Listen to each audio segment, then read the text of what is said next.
Bom, hoje nós temos aqui no canal uma participação muito especial. Círio Gomes, já foi prefeito, governador, deputado, ministro da Fazenda.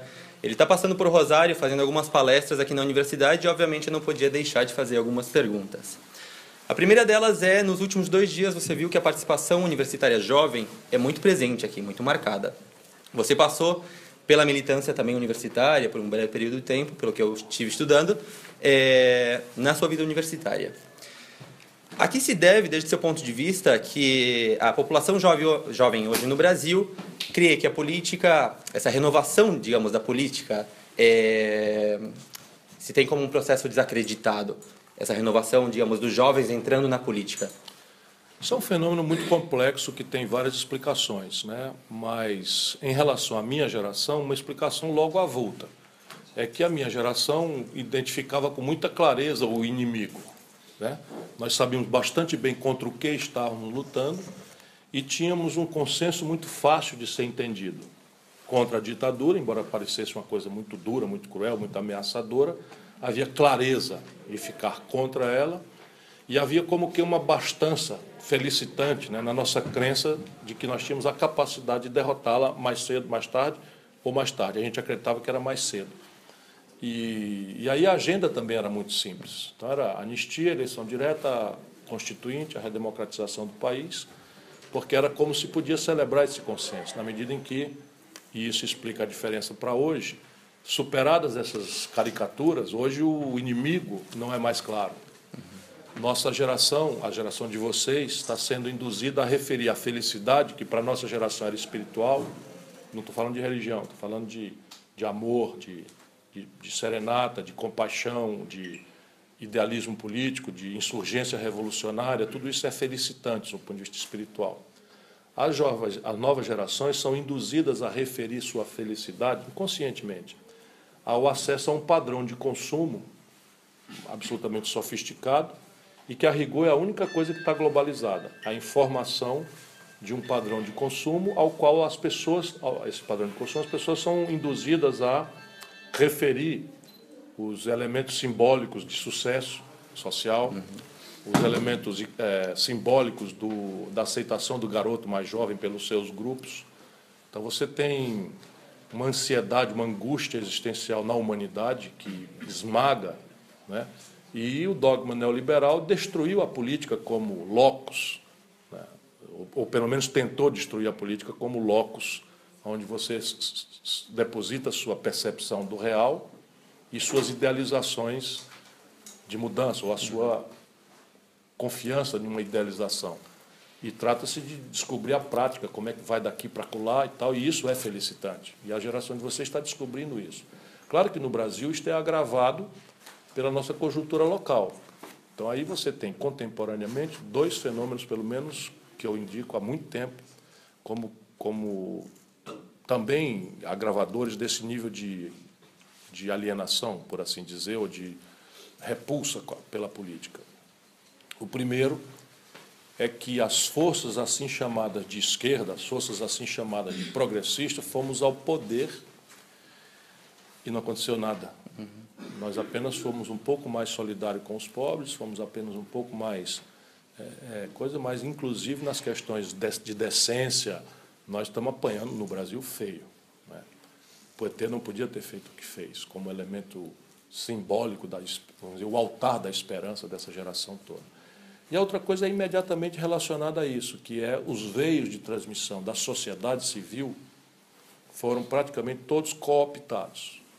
Então, você, de repente, começou a ter um sindicalismo a favor do governo, entidades estudantis a favor do governo, o que é muito estranho, né? Porque a inerência do movimento da sociedade civil meio que estabelece um antagonismo, pelo menos sob o ponto de vista do dia a dia, com o governo. Não faz sentido um sindicalista defender o governo. Tudo bem que o governo, na hora de um extremo, de um golpe, de uma coisa, a gente entenda de que lado nós estamos. Mas nós não, agora, por exemplo, como nós estamos precisando desses veios de transmissão, essas cabeças estão lá sem corpo, porque perderam o nexo dialético, porque passaram a ser governistas, ao invés de expressão fiel das contradições da sociedade brasileira. Pronto, está aí o tamanho do pacote. Bom, já que a gente falou sobre participação jovem, universidade, Hoje, a Universidade Nacional de Rosário recebeu, só no ingresso de 2016, 1.321 brasileiros e só no curso de medicina.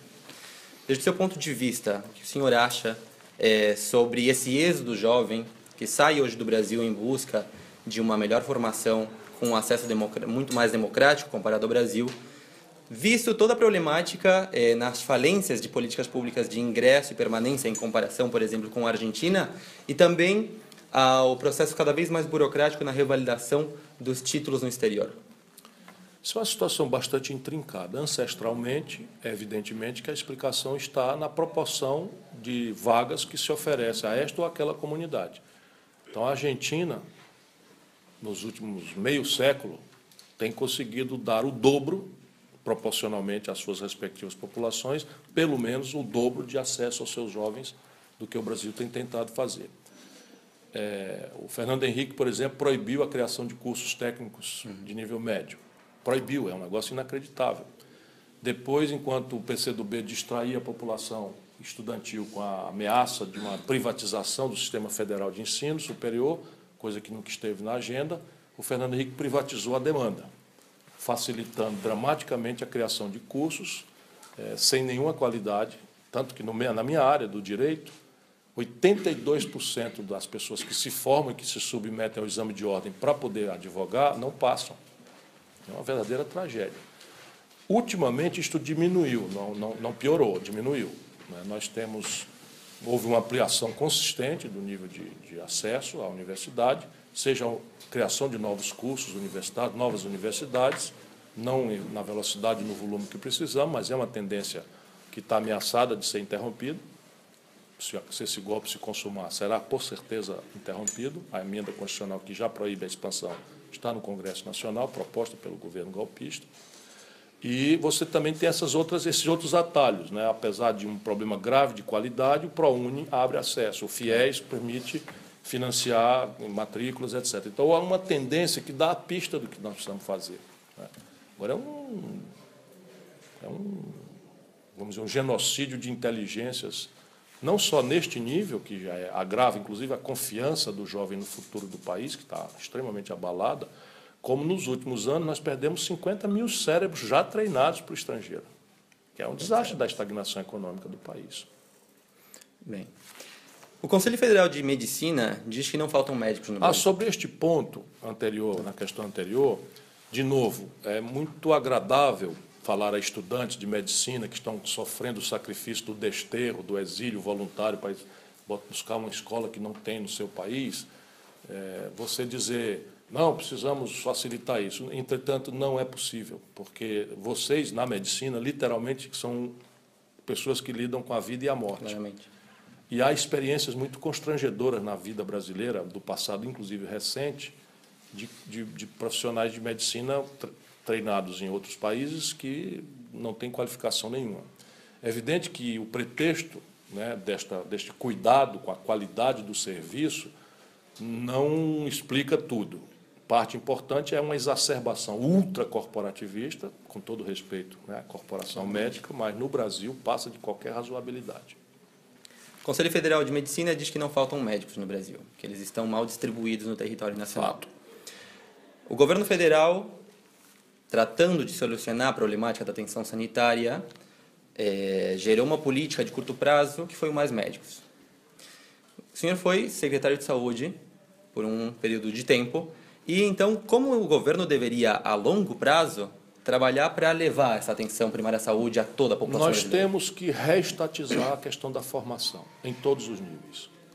Porque o prático, dada essa exacerbação corporativista, é que, especialmente nas residências, primeiro houve uma grande restrição à abertura de novos cursos. Isto é uma questão de oferta e demanda. Se você restringe a oferta, o preço sobe dramaticamente. Então, os salários dos médicos no Brasil, no interior do Ceará, são completa e exorbitantemente fora. Não que não mereça. Eu acho que uma formação desse nível merece o melhor salário, mas estou explicando a realidade brasileira. Você tem os salários completamente fora da realidade. Então, o médico, invariavelmente, numa pequena comunidade, ele tem um salário maior do que todas as pessoas da cidade, inclusive do juiz. E troca por coisas também que são presença por 2 dias da semana, por um turno de trabalho, enfim. porque há uma demanda tão violenta e há financiamentos para estabelecer equipes de saúde da família, etc., etc., e expandiu-se dramaticamente. O Ceará, por exemplo, que é um dos estados mais pobres do Brasil, no interior já tem 100% de cobertura do programa de saúde da família. Então, nós estamos pagando lá 20 mil, 22 mil, 23 mil, 25 mil para um garoto que inicia a sua carreira fazer a atenção básica. Mas na formação você já não tem.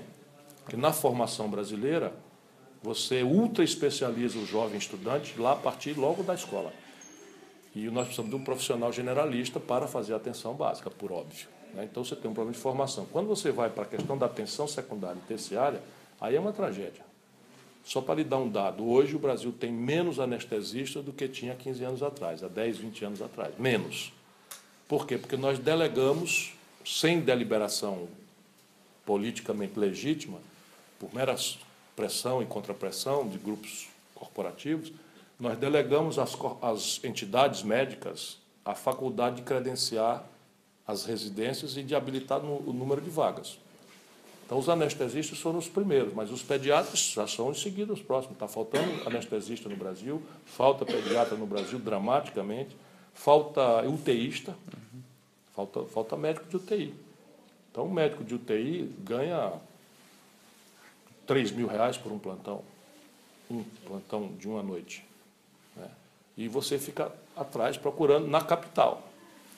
Para ir para o interior não é verdade que seja questão de salário, porque o salário é tão sofisticado em todos os lugares que é justo que o camarada queira morar na capital. Onde se tem mais infraestrutura. Então, se não houver uma questão de ordem pública que interfira na formação, né, e que requalifique, não se pondere o orçamento discriminado de recursos humanos, inverta a lógica de uma superespecialização muito precoce para uma formação generalista, quem sabe essas ideias aí de fazer primeira residência na saúde da família, depois vir, enfim. Como os promotores, por exemplo, eu simpatizo com a ideia de uma carreira de Estado médica. Bom, e justo quando eu terminei de fazer essa pergunta e fiz a última da minha entrevista, um problema técnico veio e fez com que a gente não conseguisse mais gravar. E a gente só se deu conta disso agora, na verdade ontem à noite, quando eu passei o vídeo para o computador e eu fui assistir a entrevista completa. Porém, o áudio sim está gravado e enquanto eu tomo aqui meu café, eu deixo vocês escutarem os 30 segundinhos da última pergunta. Uma pergunta que não podia faltar, para a gente finalizar, é como, dentro de 20 ou 30 anos, nos livros de história, vão estar redatados a história brasileira atual, do governo interino, dos militantes para impeachment e de tudo que foi arquitetado nos últimos anos. Um golpe sujo, né, com fortíssima interação internacional, e com os nomes dos que estão praticando isso levados para o panteão dos pilantras, isso não tem a menor dúvida. Muito obrigado pela participação, foi uma honra tê-lo aqui no canal. Muito obrigado, nem doeu. Eu tive pouco tempo para poder fazer perguntas para ele, justamente pela agenda apertada que ele teve aqui em Rosário, mas foi muito proveitosa a vinda dele para Rosário, todas as palestras que foram dadas e todos os debates que se armaram. Por mais que uma pessoa não concorde com 100% do que ele fala ou com nada do que ele fala, pode confrontar as ideias e essa obviamente é a ideia de um debate, não é? Volto a repetir o que eu falei no áudio que vocês acabaram de escutar, foi uma honra entrevistar ele, ver refletido muitos ideais que eu também compartilho, ver também que aquela pessoa que a gente vê na televisão, nos debates, é uma pessoa simples, humilde, acessível para conversar. Foi, obviamente, uma honra tê-lo no canal, poder entrevistá-lo e poder compartilhar algumas horas de debate. Espero que vocês tenham gostado. Não se esqueçam de deixar aqui nos comentários o que vocês acharam dessa entrevista, curtir, compartilhar com seus amigos e a gente vê na semana que vem. Até mais. Tchau.